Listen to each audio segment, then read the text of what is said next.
If any organization hopes to accomplish anything of meaningful value, there must be a strong unity of purpose in the hearts and minds of those who work together. There must be a recognition that the goal is more important than the personal agendas of the individual, and that the community is of higher value than any one person. Over the years, the Lord has established a very godly atmosphere and working environment at Pure Life Ministries. Each of the 45 employees strives to emulate Jesus Christ in His humility, His love, and His passion for righteousness. This common purpose is the greatest reason that we have so little strife in our community. What makes this unity striking is the fact that our backgrounds are so diverse. We come from all over the nation, and even more remarkable is the fact that our denominational backgrounds range from anywhere from Anabaptist to Pentecostal. I believe the culture the Lord has established in our midst here goes right along with what the Apostle Paul cited in his epistle to the Philippian church. He said his joy would be made complete by being of the same mind, maintaining the same love, united in spirit, intent on one purpose. He then went on to explain this could only come about as each person lived unselfishly and humbly. He described Jesus Christ as being the perfect role model of these godlike qualities. However, we should take note that Satan never misses an opportunity to imitate the ways that God operates. Of course, this is always with his own perverted twist. And the effectiveness of having people united in spirit under the direction of a strong leader has not been lost on him either. Over the centuries, he has utilized ambitious men to accomplish his own goals many times. Take Alexander the Great, for instance. When he conquered a nation, he used the Greek language and culture to assimilate each new people group into a new homogeneous society. This was known as Hellenization. Antiochus Epiphanes, who would later rule a part of the vast domain Alexander had brought into Greek control, was such a fanatical advocate of Alexander's Hellenization methods that he did everything within his power to stamp out the Jewish worship of Yahweh. Caesar Augustus would later take over the Hellenized world, establishing Roman rule of law and forming the longest-lasting empire in human history.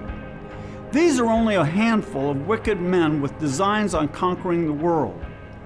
There have been many others down through the centuries. To discover the first would-be world ruler, we must return to the book of Genesis, where we find the story of Nimrod, grandson of Ham.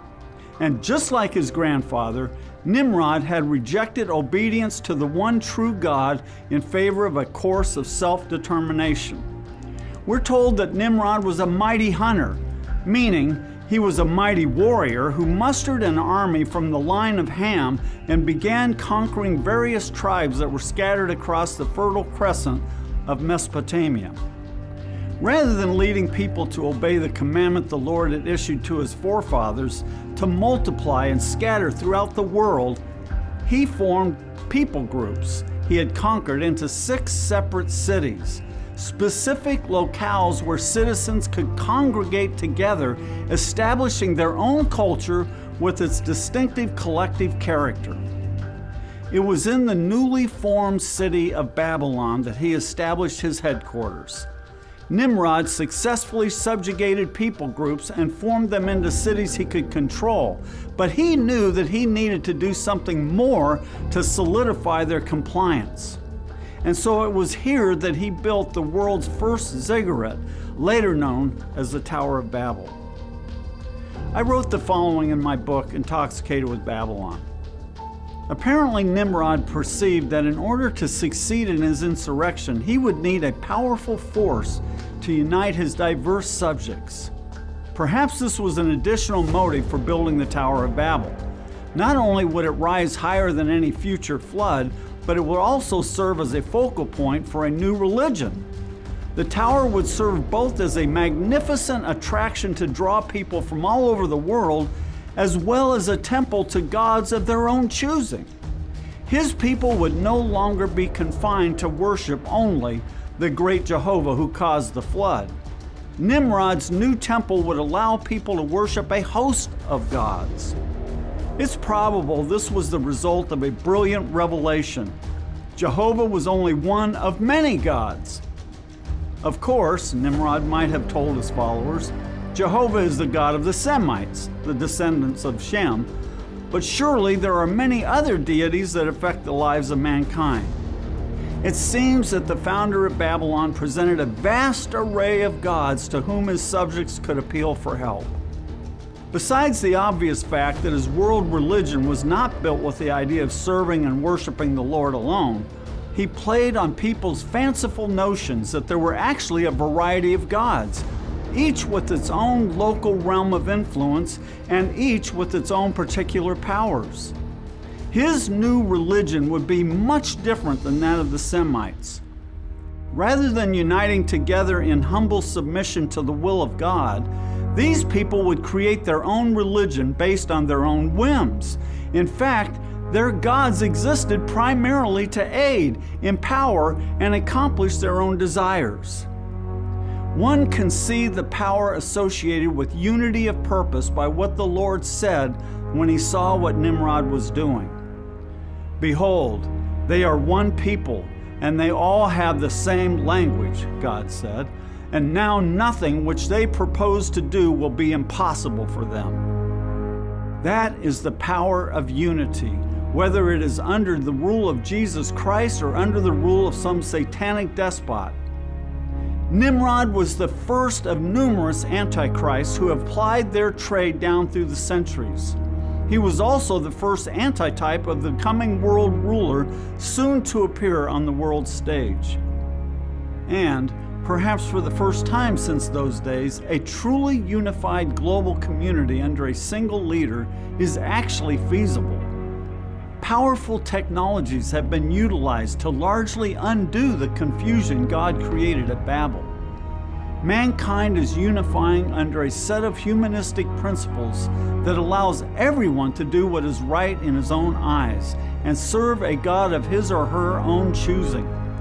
Relativism has both denied objective truth and claimed that in this philosophy alone objective truth is found. There is a certain degree of wisdom in these new trends, but I would propose that it is an earthly demonic wisdom.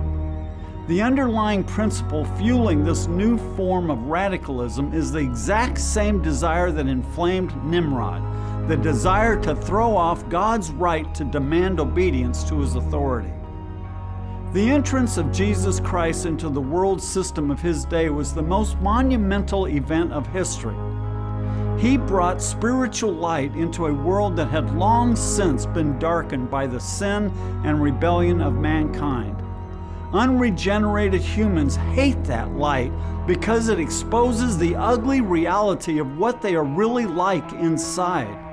And that ugly reality has coalesced into a corporate consciousness that is now growing in strength around the world. Satan has every intention of imposing on mankind his own evil principles and values. What he failed to realize through Nimrod, he will accomplish through the Antichrist. Everything is nearly in place, and it will all begin in the inward lives of human beings. The reason why this has taken such a hold in the church is really, it comes down to a very simple thing, that the American culture holds more sway in the average Christian's life and in the average Christian's heart than the Word of God. And that is why they are so vulnerable to being led astray into something false.